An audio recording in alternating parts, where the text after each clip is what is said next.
धर्मक्षेत्रे कुरुक्षेत्रे समवेतायुयुत्सवः। Om Sahanam Bhavatu Sahanam Bhunaktu Sahavirjai Karvavahe Tejvashinadhitamastu Ma Viddishavahe. Om Shanti, Om Shanti, Om Shanti. On one side, we have Duryodhan, who is confident, who is kind of to the point of arrogance. He is sure that his side is going to win. And he sees the war as war, and himself and his side kind of on the upper hand. On the contrast, Arjun doesn't even look at the army as army. He looks at it as a human tragedy. He looks at them as relatives like uncles and guru, and what will happen with the destruction of war. So the whole tragedy of human tragedy side he is looking at. So there is this contrast, and this Arjun kind of collapses. He breaks down, and I wanted to see and have this discussion that setbacks are norms in our life. Setbacks happen, breakdowns can happen, and can you come out of it and be more resilient, like what happened to Arjun? And it was fortunate that Krishna was there when Arjun had this problem.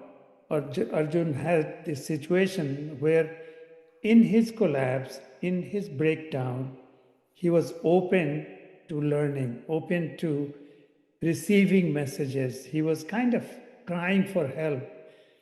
And when there is a sincere cry of help, a Krishna appears. And in his case, Krishna was actually there. You can take it from here, Amitabh. That's a pretty important point that you touched upon. I think we all face crises in our lives of varying degree of intensity. Some of them we can handle, but major crises or this inertia that Arjun has many times depends upon our preponderance of perception, thoughts. Yeah. Now, if you look at the verse 9-10, where he looks at all his generals and the leaders, they are excellent warriors. Yeah. Okay. He even boasts that the army of Pandavas are limited and his is much better and bigger. And you are talking about Duryodhan. Duryodhan was saying. Now, this is Duryodhan's ego. Right. Okay. On the other hand, if you look at Arjun, he goes there, looks at the army on both sides. He doesn't boast how big is his army, but he, as you said, he sees his near and dear ones on the other side. Yeah. Not only that, he is in a mental state, he can see who they are, not as warrior, but his relatives. And then he narrates also what are the after effects of war and the pillage after the war as a consequence and whole breakdown of the social system. Now, because he can think so much, he becomes gets into a tremendous inertia. I think both of these phenomena, Arjun's side and Duryodhan's side, both are self-defeating. Yeah. Duryodhan's side is his arrogance and ego. So he cannot judge the entire situation properly. He is thinking in terms of winning and reigning over everybody. Right. Arjun looks at from the other point, but then he becomes paralyzed. Not only that, he defends his position. That is another something in verses 37, 38. He's using his intellect to He's using justify. his intellect, Yeah, but it is not relevant to that particular situation.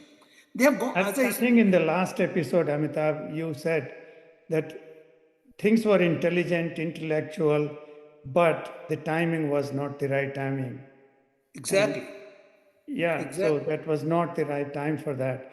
One thing I want to see here that, okay, Duryodhan has this weakness of ego and arrogance, and Arjun has this weakness of emotional attachment. That is what, the moh or some moh. Some more, He is yes. emotionally attached to those people.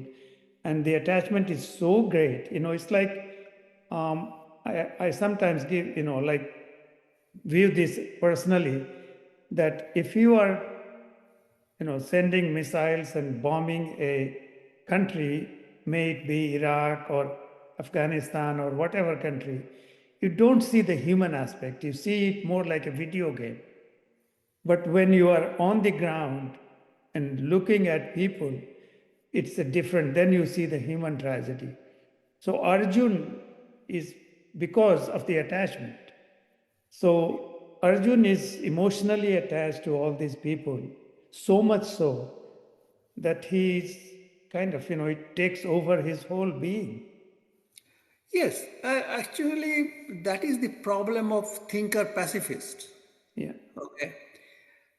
I mean, as I said before, they have gone all these steps to prevent the war. right. And now an inevitability has come. The war is inevitable. There will be killing. Okay, people will lose their life. The social system will be gone. Arjuna still sees the warriors on the other side as his relatives rather than his enemy warriors. Yeah, And that this overthinking causes him problem. Fortunately, Krishna was there with him and he gets Arjun out of this moha or this illusion. Okay. yeah. That And brings me to the main point is that Gita calls it Vishad Yoga. It's like how can Vishad or crisis or despondency become a yoga? And to that effect, I want to just have first the meaning of yoga or yoga. I mean, as it's called in English or England and USA, like we call it yoga. So, what is yoga? the way I understand it, it is being in union with that transcendental energy, which we call Brahman. Okay. So that's why it is karma yoga. If we are doing all the actions Yeah, and yet we are united with Brahman, in other words, we are taking a global view, the worldly view, okay, and maintain our conscience so that it is not only good for us, it is also good for the entire universe. The yeah, moment we stop thinking only in our terms, which is I, me, mine, that is ego. This, right. this ego is not pride. This is being looking at everything from individual point of view.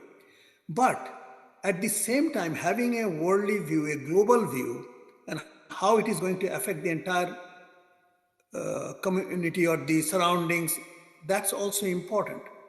However, there is a context.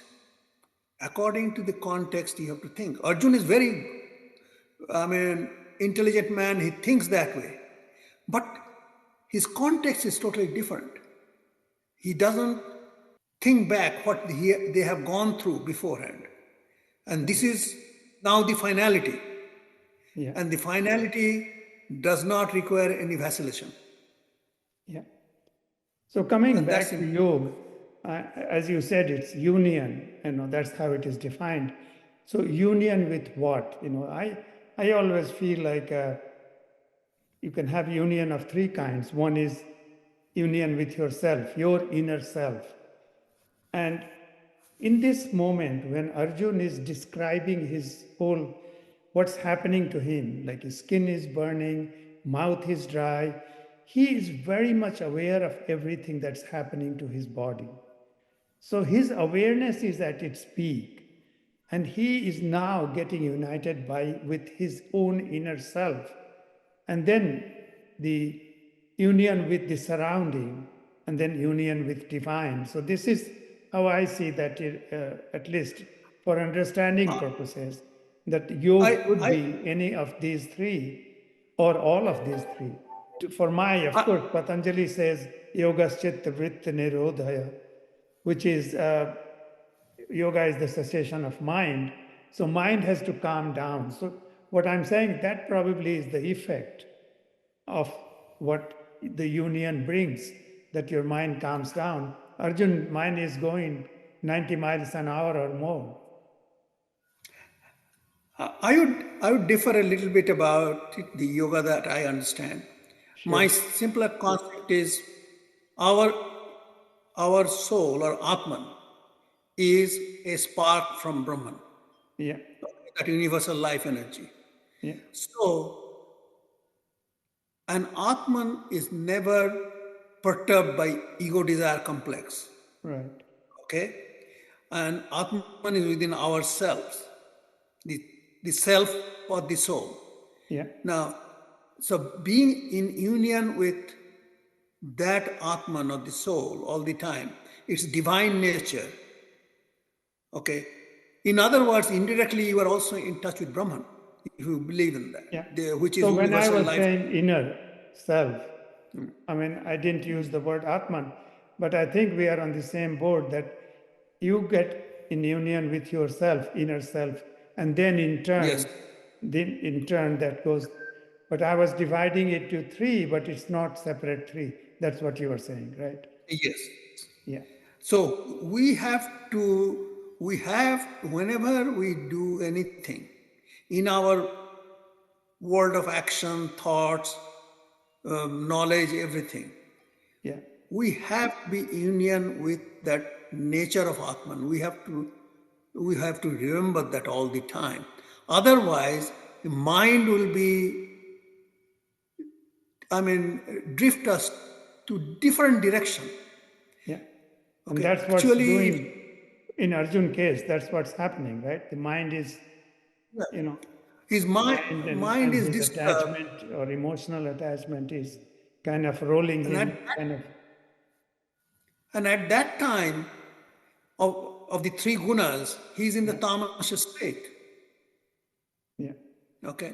He cannot properly evaluate the situation. yeah, Okay.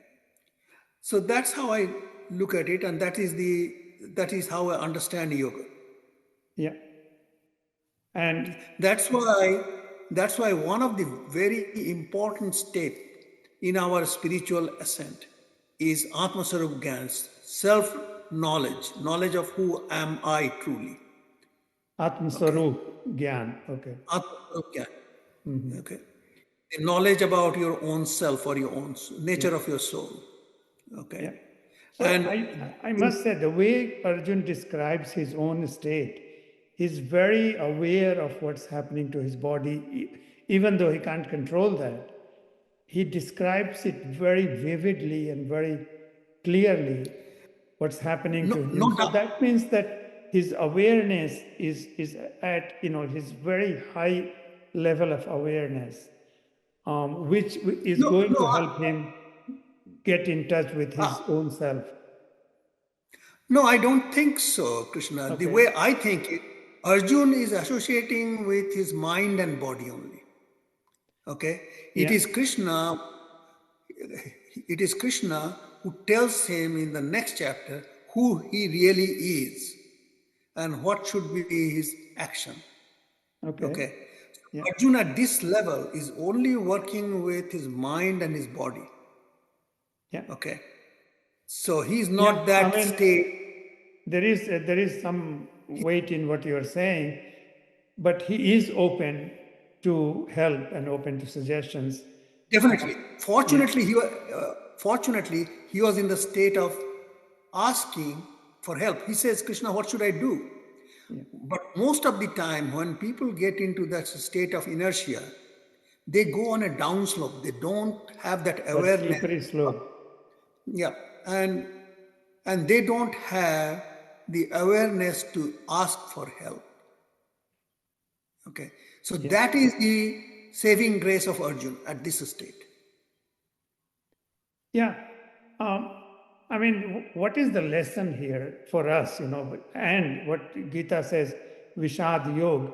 So even in those moments, there is room for yoga. There is room for union. There is room for you to shine or improve and come back and do well, as did happen in Arjun's time.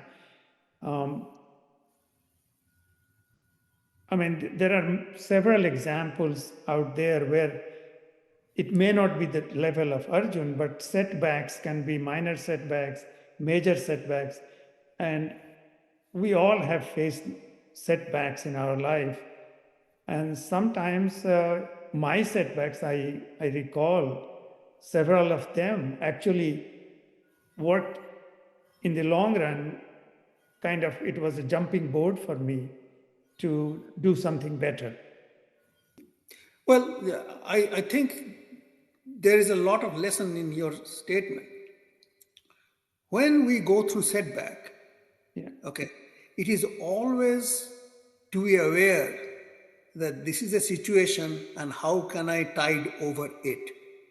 Okay, the moment we stop thinking how can I tide over it and we give in, okay, and sometimes tiding over needs a little help, a little push, okay, but when we don't do those things, okay, then we just slide down. Yeah. So awareness of the situation, awareness of your situation and what to do, and if necessary, ask for help. Who can give you a direction, and that helps. Again, the point is when you are in that crisis situation, if you are prepared, you can tide over. But that preparation is very important. Just because it's not happening, if you give up the preparation, that opportunity goes by. You don't even listen. So that is not the really Vedanta's awareness. It is awareness of your own situation. Okay, keeping yourself prepared, and so you can take that opportunity. In Arjun's case, fortunately, Krishna was there to offer his help, and he is seeking help. He is not sliding down, and that's the most. That is where sometimes I wonder. We say that he was fortunate that Krishna was there, or was he? He had done all this work, and Krishna had to be there. So, in what I'm trying to say is that if you are a hard worker, if you have open mind, and yes, some crisis hits you, something is going to help you out. There's a good saying: opportunity becomes available only who are prepared. Yeah.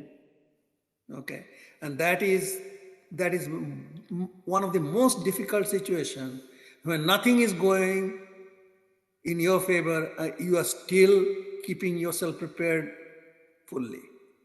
Yeah. Okay. In Arjun's case, he didn't give up the intelligence to ask for help. Who can show him the direction? And Krishna was there. So Krishna later on we'll see in the second chapter how he steers him through and gets him back to his own senses. Yeah. So apart from these personal examples, I think there are many other examples in the world where Sure, everybody has faced. Mahatma Gandhi, he was thrown off a train in South Africa. And that was a low time for his life when he kind of grouped together, he thought about it, and then moved on to become a great leader in India. So So did Nelson Mandela. yeah, he was there. And a similar story goes about President Abraham Lincoln, who was in melancholy stage, a very low level depression and going through mental problems, and he was advised not to go in politics. And there you are, things happened. So I think Vishad Yoga, it's like when you are in difficult times or down or setback or breakdown, there is an opportunity there as well for you to get out of it and shine. And this is what I think. I love this naming of first chapter as Arjun's with Vishad Yoga, because this sets the whole platform where Gita is about to flower. Yes, actually, we will see in the second chapter how, when things are not going in our favor, how the cascade of loss of intelligence starts. Ends into loss of intelligence and your analysis. We'll see that. The whole analysis switches, right? Totally. It get misdirected. Yeah. Okay. So, but at the same time, I look at Vishad Yoga is like this, because there is a sorrowful state or this adverse state. It clouds your decision, intelligence, and everything. Yeah. However, if you have union with your inner self, and if somebody comes in as a catalyst, you can tide over that situation. Yeah. And that's how I look at the Vishad Yoga. What do you think? No, I think that's a very good kind of analysis of Vishad Yoga, that yes, there is hope, there is opportunity. You can treat any of those situations, setbacks, breakdowns, as an opportunity rather than that's the end. And one thing I just wanted to bring out here, that the effect of Arjun's, if Arjun did not recover from there and he decided that this is it, I am giving up and I'm not going to fight, the situation is not now just Arjun. What Arjun does affects his whole Pandava, kind of strategy, right? I mean, what will they do without Arjun? He was one of the best trained soldiers. He was one of the greatest fighters and warriors. He had the best training, and he had the best support as well, support system of Krishna and all those factors that kind of could make him the winner. If he was not going to be there, it would have been disastrous for Pandavas. It is not only disastrous for Pandavas. Pandavas would have been defeated and whatever possibility. But the entire social system would have broken down. That is the important part. That is you will see that repeated throughout history in the times of a tyrant king or a dictator. Yeah. Okay? They are all strong men most of the time, strong leader. Yeah. But they get into a situation of their ego, of their desire, they become victim of that. So not only they bring their own downfall, in the intervening period, whole society is in total disarray. Yeah. Okay. So if, for hypothetical purpose, if Arjun did not get involved in the war, he did not take down the other side, it would have been the kingdom of Duryodhan, and the whole society would have Absolutely. absolutely devastated. And Arjun could see that. He says that. Mhm. Okay, okay. Yeah, He it's interesting that Arjun is worried that he is going to kill his uncles, yeah. aunts, gurus, and all that. But he's not saying that they are there to kill him if he didn't kill them. Actually, he tells that, says that in a verse. Okay, Okay. he says that what is the purpose of this war? Yeah. Okay, they will be killing. If they kill me, oh Krishna, it is even better. What will I Okay, do with this kingdom after what will I? killing them? Yeah. So he is willing to sacrifice his life. Okay, and he is in that situation where he's not thinking straight. Yeah. Okay, I mean he can be a great person by self-sacrifice and all that. However, at that point, knowing how what will happen after the war, and he's abdicating from his duty. Yeah. Okay. I think you make a very good point about right thinking at the right time, So um, definitely Arjun is not thinking right at that moment. And we'll come to that as we continue our discussion. Um, and no, I think this calling Vishad or calling crisis or calling this despondency a yoga is a very brave thing or maybe very accurate thing for Gita writer to say that it is, that crisis can be an opportunity. And I think we see that in our life and see that in other people's life as well. If we give into that despondence, Yeah, the actual word is Brahm. Delusions happen. yeah, Your analysis goes, or you overanalyze and then get into problem. yeah. Okay, so overthinking is also too bad. Bad. Okay, they call it. In USA they have got a very good proverb. Yeah. This paralysis by analysis, Mm-hmm. and that's exactly with Arjun. He's Is overthinking, you think? Yeah, he knows everything, the consequences and all those things, but he presents him, he's having a panic attack, and he's trying to give it a very noble pacifist type of image, Yeah. but that is not his duty at that context. But one thing is, Amit, of course, you come from India, we come almost, we grew up in the same towns, like Patna and Ara is not that far apart. The emotional attachment in that part of the world is a little,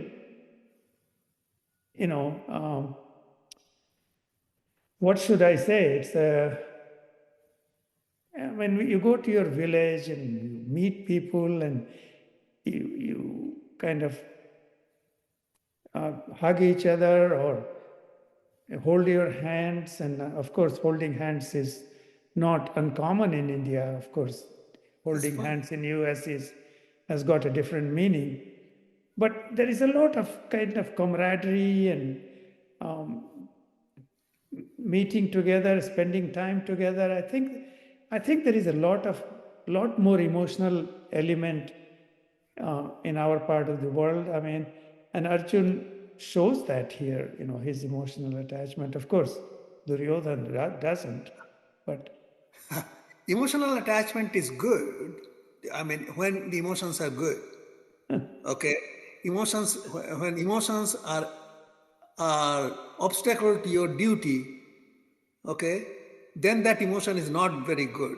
We all left the country despite all those attachment, yeah, okay, because that was the thing to do.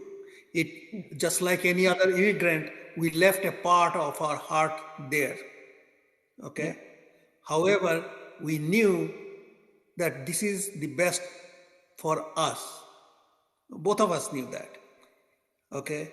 So yes, we missed those things, but yet we knew this is what we have to do. Goodness has a weakness, and that weakness, I think sometimes India has paid for that goodness, and any higher civilization should be careful that their goodness doesn't become their weakness. I would differ from it. A goodness, when it becomes an obstacle, it is no longer goodness. Okay. Can you Then expand we on are. that? What's that? Can you expand on what you were saying? Yes. I mean, look at that. In Arjun's case, when he talks about his uncle, friends, and all these people are, okay. Yeah, he's very much thinking of them as relative, as you said. Yeah. Okay.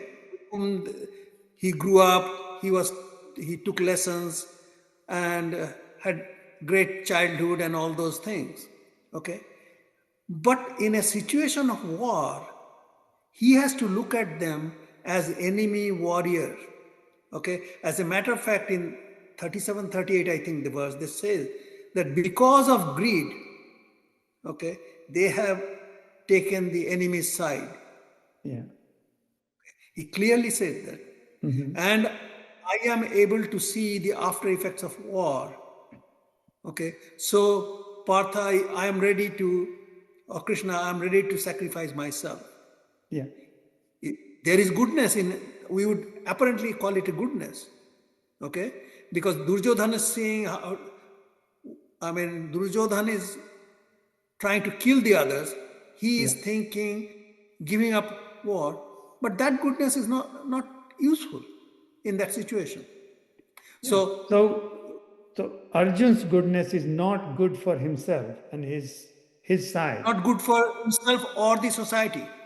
Or the society. Okay. But he is just being, big-hearted and goodness. And that's how he is at that moment, right? No, I don't think so. Okay.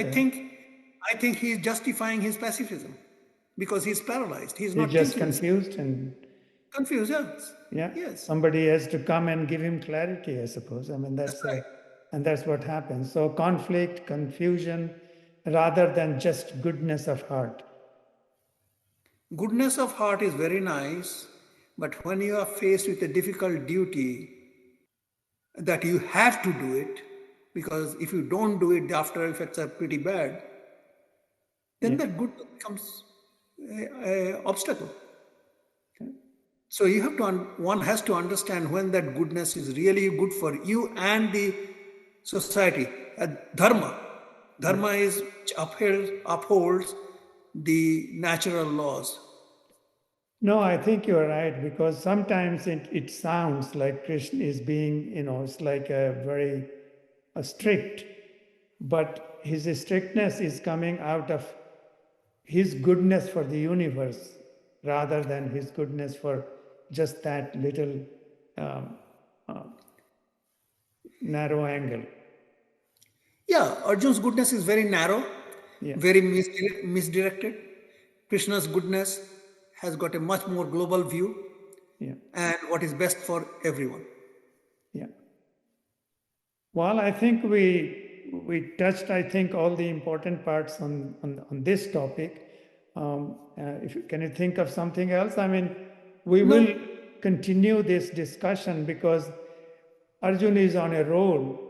Although he's open and he sits down in the back of his chariot, but he is on a roll, and I think somebody has to put a brake on it before anything else happens. When I say brake and a roll, it's in his mind. We will be touching that next time. धर्म क्षेत्र और कुरुक्षेत्र में मन को मोह का शूल मिला है।